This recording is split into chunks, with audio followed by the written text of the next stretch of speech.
Hello and good evening. One day, Kenya will wake up and it will realize that choosing a leader does not mean that you have to remain tied to what they do. Giving a leader a mandate to lead you or to lead the country does not mean that you have to keep defending that certain leader. Choosing a leader simply means that you're just choosing a representative of your motives and everything that you believe in. And if that person does not hold up to the standard, you have the mandate to change your course and start looking for another person.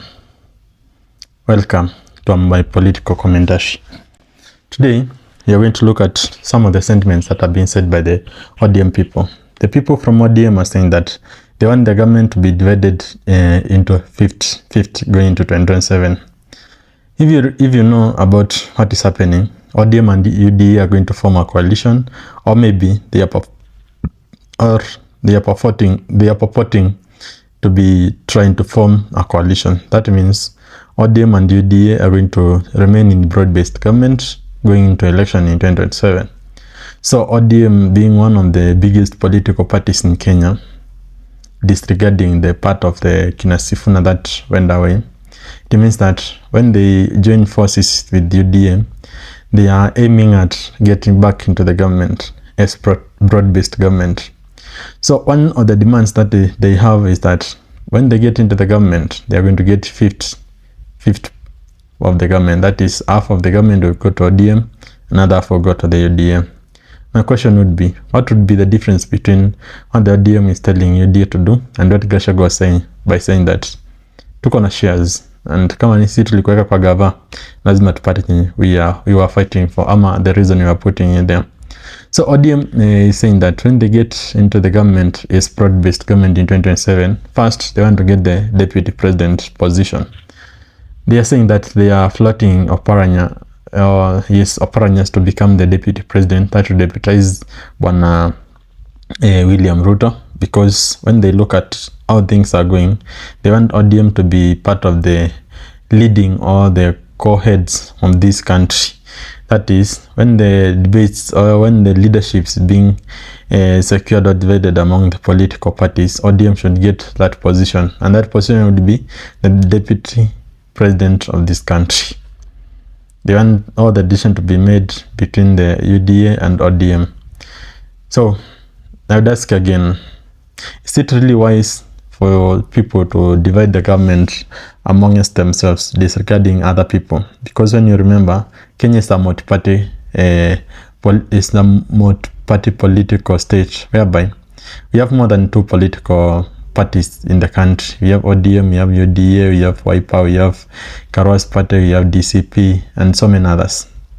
So if the leading positions are divided amongst the ODM and UDA, where does other parties come in?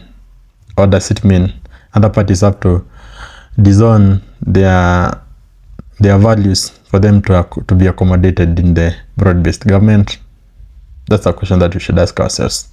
And again, I'm asking, if Kenya wants to be equally, or wants to be to provide an equal opportunity for every Kenyan, so that we can have an equal Kenya, whereby every Kenyan feels to belong, or every Kenyan feels to be considered as part of the country. What does it mean to divide the country into two political parties and each political party getting an equal share? Does it mean that we do not have other political parties? And does it mean that, as we know, every political party comes from a region? Another region that does not support the political parties in power, doesn't it mean that they are not going to get leadership positions? That's another question. So ODM purporting that they want 50-50 in the government is absurd. First, because ODM is already divided into two. It does not have the power or even the pool that it had in 2017, 2022, or even 2023, 2008. ODM is divided. It is weak. That does not pull masses. ODM will not provide the numbers that UDA wants. For once, if Wiper went to UDA and said that they want to be given deputy president and they are going to support Bwana Ruto, then ODM will not get a chance. Because when you look at Wiper is stronger than most of the political parties. UDA is more fragmented than ever. Your ODM is like a dead political party. So only political parties that are competing in Kenya is Wiper, DCP. Jubilee is rising, but it's still in tatters. So what does it mean in this country? If Kalonzo rose today and said that I'm going to support Ruto, he would be given anything that he looks for. But does that give him a bargaining power so that he can get into the government and sell the source of his people? That's another question to ask yourself. So I listened to Junet Mohamed talking about the impeachment of Gachagua. He said that during the impeachment of Gachagua, they were given something so that they can facilitate the impeachment. That means the impeachment was not the decision of the parliament. The parliament had no idea what was happening. Even Mutuse, when he was running the motion, people could hear and could listen to him carefully, and they would know the words that are coming from the mouth of Mutuse. Those were not his words. And it means that the words were corrupted. These words were written for him. He was just a mouthpiece. He was just reading these words so that he can satisfy the urges of his masters.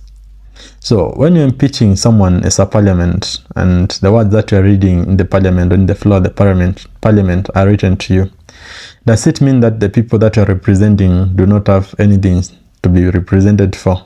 Does it mean that you cannot look at the current bills, read them, reread them, pass them, correct them where they are not serving the people? When things are written for you, bills, proposals, laws, and you just pass them because maybe you align to a certain political party or you align to the ruling government, does it mean that the people you represent does not have needs?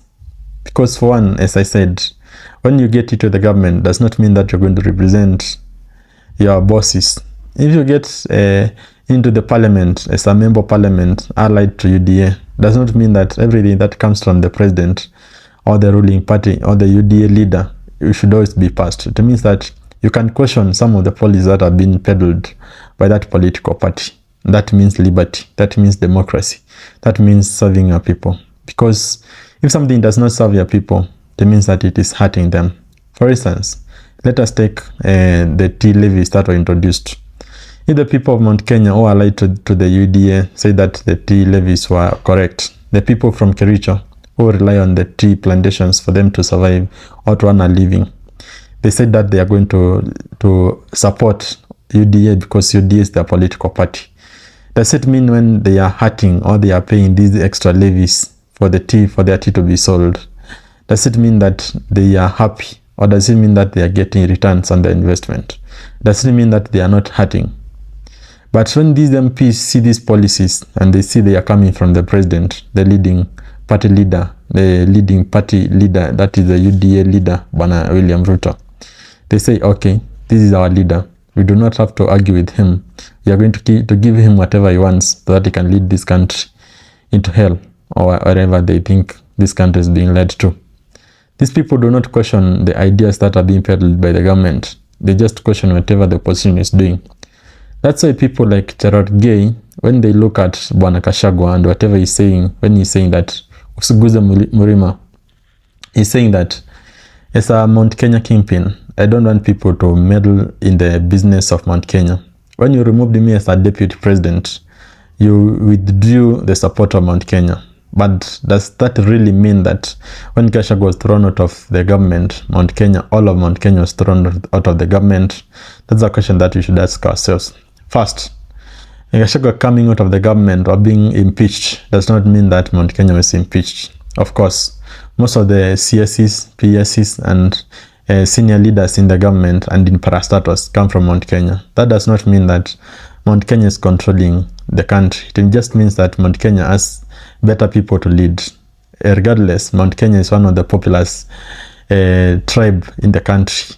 So when their people appear, or their names appear mostly in the parastatus, in the government departments, in the CS positions, in the PS positions, it does not mean that Mount Kenya is controlling the country. It just means that their numbers are proportionate to their population. That is, if you can compare the number of Kikuyus 5 to 3 that of Campus. When you get 5 PSCs in the government, the 5 PSCs from Kikuyu in the government, and 3 PSCs of Kamba people in the government, that means that everyone is well represented because we are giving them 1-to-1 according to their population.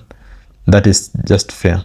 However, when you listen to other people like Junet Mohamed saying that they're going to divide the government into 50-50, that means there are many populous tribes that are not going to be represented just because they do not align with what the government is saying, or they are not yes people. They are not supporting the impunity that the government is peddling. Again, let me go back to the fight between Gachagua and Kindiki. You listen to Gachagua and Kindiki hurling insults at each other. Kindiki saying that we are Mount Kenya, and Mount Kenya can only be led by one person. That is, whoever is deputy president from Mount Kenya, that is the kingpin of Mount Kenya. However, the people of Mount Kenya have the liberty to choose between whoever they want to lead them. They might choose Gachagua, they might choose Kindiki.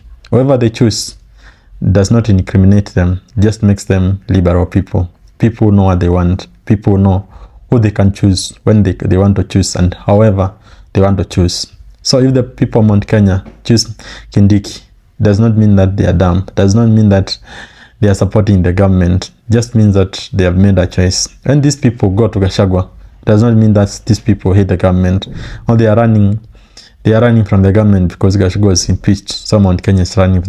So the whole of Mount Kenya is impeached. Just means that the people of Mount Kenya can see the benefit that are coming from the government. So they are staying and they want to get something from it. Or maybe they can see the evil that is coming from the government, and yet they do not want to support impunity. They do not want to support an evil government. And so the only thing that is left for them to do is run away from the government. Looking at the tribal politics, yesterday together with Joe, we talked about how Kalonzo is not working. We tried to say that if Kalonzo was to try to be active, just at least 10% of what he's doing now, he can start by going to the eastern region, that is in Ukambani, where he hails from, where he comes from. He would go to Kitui, he would go to Makueni, he would go to Machakos, campaigning day in and day out. Then he'd extend his liberty, or he'd extend his freedom to Mbeere, to Embu. Then maybe he would go to Karatina, he would go to Kirinyaga, he would go to Muya, he would go to Muranga, then go to Kiambu, come to Nairobi, which is a metropole. And from there, he can extend to Western, where his allies are. He would go to Kisii, Nyanza. He would go to everywhere, to the Western region, where he has a lot of friends. Then he would go down to Mombasa, where most of his people are, and he has got some supporters from there. So, is that what we want? Any political leader who arises, they just first cling to their tribe, and then they can come from there. Don't we want a leader who would come in a nation outfit and say that I serve Kenya, so I'm going to stand before the Kenyans and ask them to give me vote because I have my manifesto, and 1, 2, 3 is what I'm going to provide to them. And if they do not feel like that is enough, they can ask for more.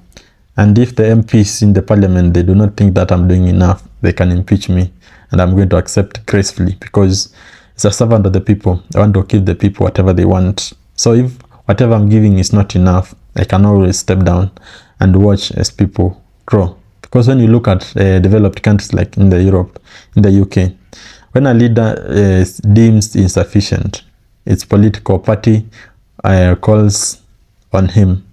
They tell him that him or her, you're not doing well. They warn him. They give him a warning. Then if they do not change, these people choose to step down gracefully and say that this job, I cannot continue doing it because my people are not satisfied. What happens to Africa, where people cling on to power? Let us go to Sifuna. Sifuna goes to Milembe Nation. Ask them, I want you people to hold my hand because when I was here in Kandui asking for MP, you people said that I'm very young, I cannot lead you. You sent me to Nairobi. I went to Nairobi. I entered into ODM. I became the SG of ODM. Became influential. I invited for ODM senator. I became the Nairobi senator through ODM political party. Baba left me with a lot of accolades, with a lot of property, with a lot of positions being the minority Senate whip, being whatever he was given. But immediately Baba went to be with the Lord. Sifuna does not hold any position now anymore.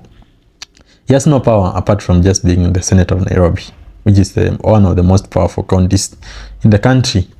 So when Sifuna now goes back to his backyard, it means that he's just luring his people into his own mtego, into his own political party, so that they can boost his numbers, and that he can say that I have Mulembe Nation behind me. You look at Wetangula, you look at Mudavadi. These are the people who also say that they are bringing Mulembe Nation into UDA, the ruling government. So the people in UDA can give them some few positions. You see, Wetangula is being given the Senate, the Speaker of the Parliament, the Speaker of the House. Mudavadi was given a dummy or a toy position so that he can lead. He does not stay away from power. These are people who do not deserve anything because they are just peddling their tribal cocoons. Now, let us look at Ruto. When you look at Ruto and the way he has been doing his politics, the last time he went to Rift Valley, it was a long time ago. He has been going around the country. We can see that he has been doing that because he's the president. But Ruto is one of the most cunning people. He sends his people to go and make noise in his backyard while he's trying to compel the people from other regions so that they can vote for him. Ruto has been going around the country campaigning as if he's not the president. The leaders in position today, when you listen to them talking, when you listen to them yapping, you would think that we're in the campaign period. But are we really? Ask yourself that question. Again, I had Cherargei saying that Gachagua should be investigated for profiling ethnic sentiments. This was against what Ndwale is being called upon for calling Kikuyus hyenas. To my Kikuyu people, are you hyenas? How many people have you eaten today? Now, let us look at how these things go. Gachagua stands and says that do not touch Mrima, usiguze Mrima. And then he says that he's going to defend Mount Kenya with all his might. Then he consolidates power of Mount Kenya across Wamunyoro. Then Ndwale looks and says that when Mrima is gone, we have a little opportunity. Or if Mrima is gone and it gets some little support from other places, we might get out of the government. So this means the end of my position in the government. I will never be a CS. I will never be an MP. I can never be a governor from where I come from. I cannot be a senator. And also, I'm not the president. So I will be left in the darkness, in the outside, in the cold. So he starts hurling insults towards the Mulima people so that these people can be scared. They can scatter from the Gachagua person, and so that they can start supporting the current government. Because the current government, they say, the government holds the goodies. When I was listening to Bwana Ruku, the CS for public service, he says that when he was an MP, he was a member of parliament for a certain constituency. And that constituency, including other several constituencies, they had several kilometers of tarmac road. Remember, he was an MP for 5 years. I would ask myself, does it only take a president to come to your constituency so that you can get development? As a member of parliament, would you never lobby for development funds? Would you never lobby and ask your governors why they are not doing the job? Would you never ask the president why they are not giving money to your constituency as a member of parliament? And also, I know that they're given development funds.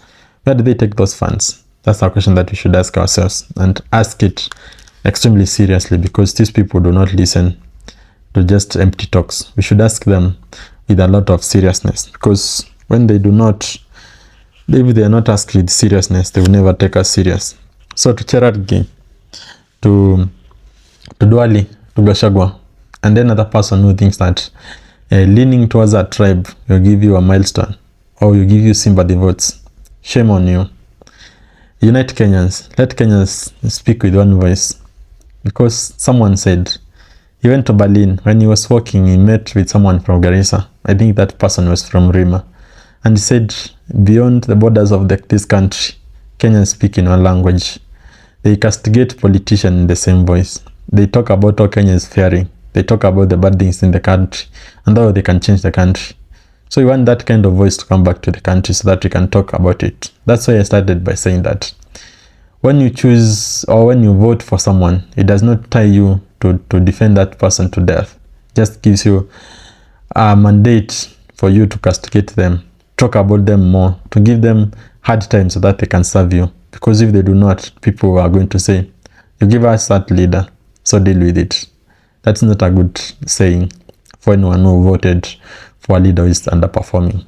So let us watch ourselves. In the games, Kenyan Starlets went to Morocco, hoping to win WAFCON, that is Women AFCON. Shock to them, they were beaten 4-0. Starlets have been good in sports, beating other teams. Even they bet some team in the Middle East around more than 10 goals to 0.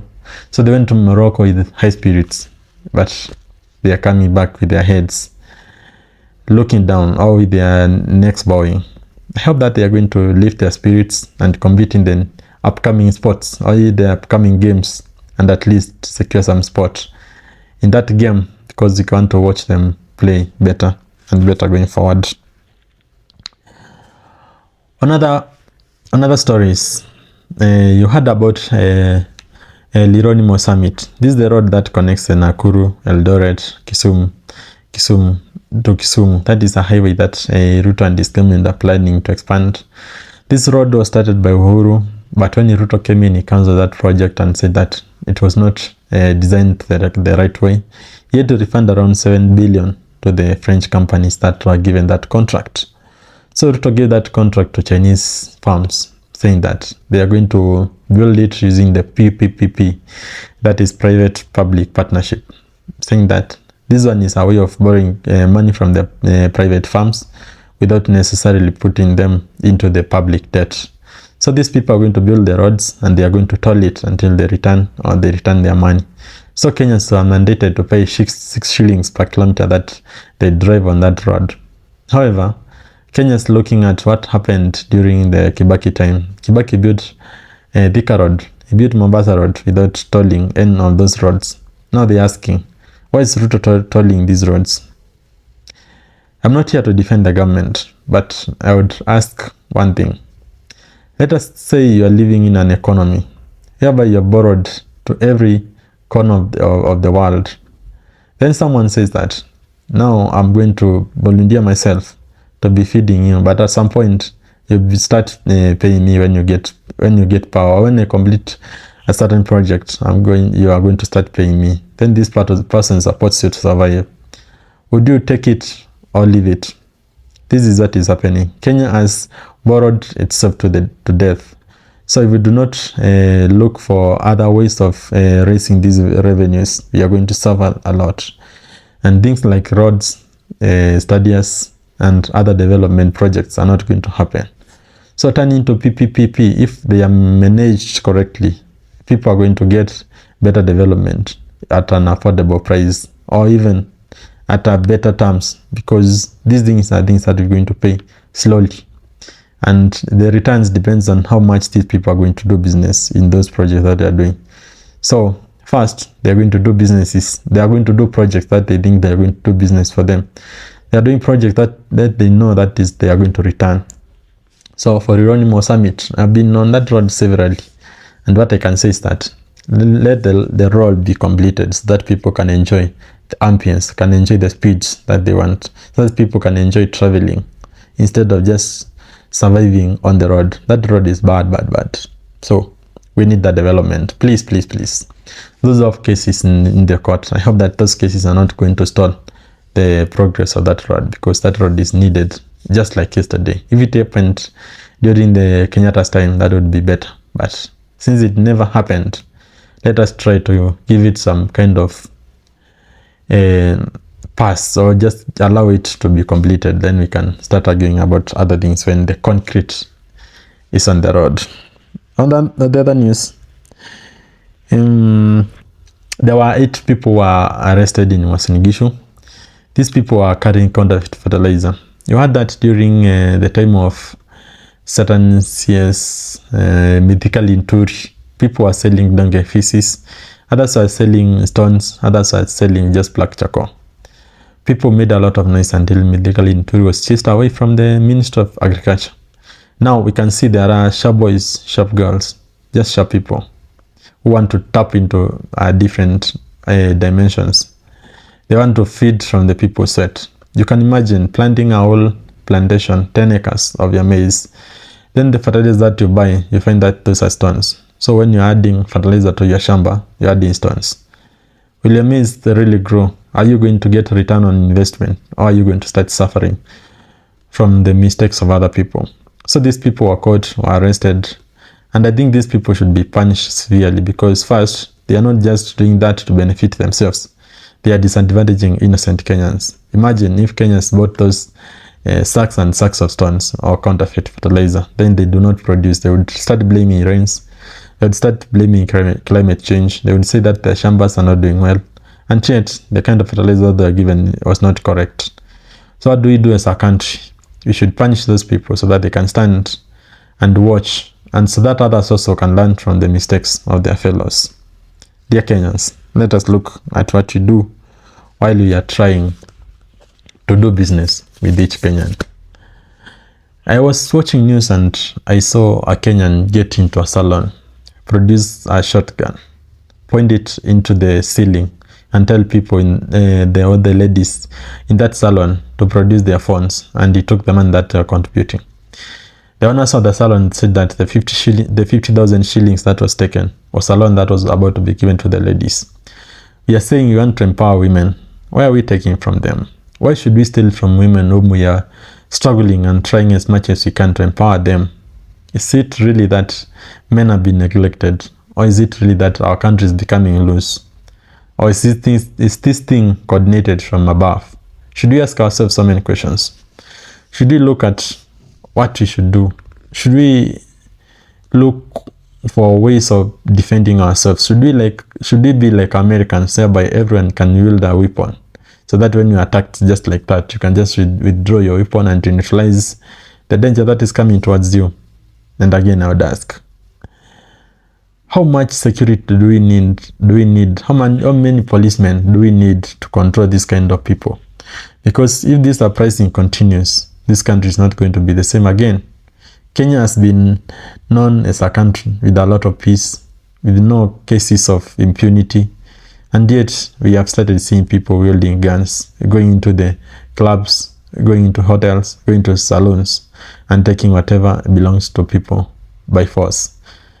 Hiyo ndio inaitwa wizi wa mabafu, and it is punishable by jail for a very long time, because you threaten someone's life and you took whatever belonged to them. You did not just steal, you threatened them, you put them into fear, and maybe you made them, you tortured them. That is mentally, that is a psychological torture. These people should be punished, should be pursued, and if necessary, if they are caught, they should be punished with all the might that the government has. So my submission today is, let us build a Kenya for tomorrow. Whoever leader you choose, just know that this leader does not owe you anything, and you do not have to defend this leader to death. You can hold any leader that you choose to account, because as a voter, you have the mandate to watch, observe, and also it's called monitoring and evaluation. Evaluate your leaders if they are not meeting your requirements, and maybe you have no mandate or the power to remove them mid their term. Make sure that you do not return these people. This is my message. I'm talking about politics, and the main reason why I'm talking about politics is because I would be happy that when you choose a leader and they do not perform as a country, we just say that we are fed up with that, then we are trying to change this kind of leaders. If we can change these leaders as frequently as we can, the next generation will have a great leadership, and we would see a Kenya that is first world. After all, the first world dream for Kenya is not a draft, something that is achievable. See you in the next news.